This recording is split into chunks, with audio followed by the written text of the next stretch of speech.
going on, guys? Budgetable Daily here, back again with another one, and today we're doing something that I've been wanting to do from the moment I acquired this car. Now, I do it all the time on all my cars. Seems to be a pretty constant thing, but today we are spray painting this one. Going for a two-tone look, so if I remember to, I'll insert a picture of the idea I have right here.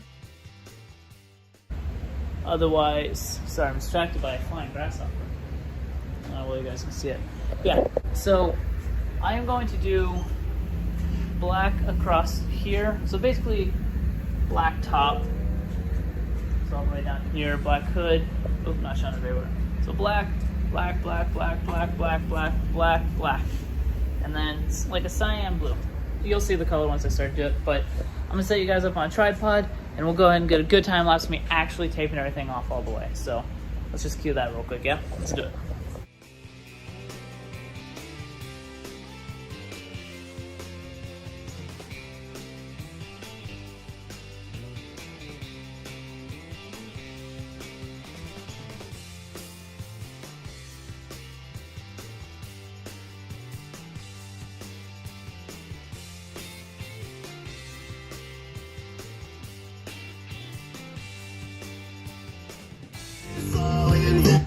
Alright, guys, so as you can see, everything is actually taped off for once.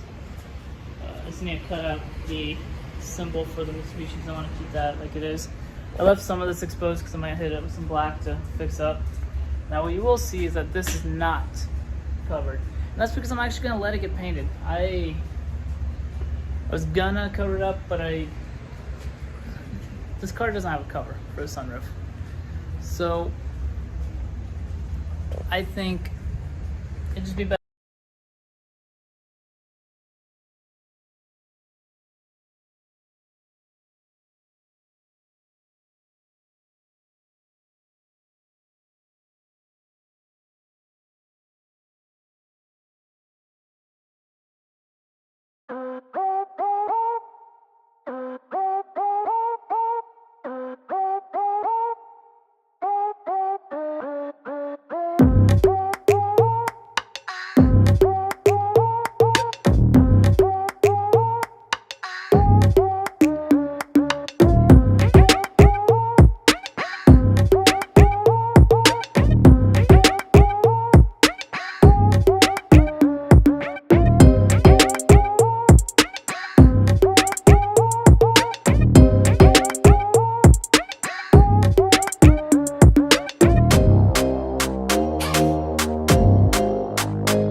the love.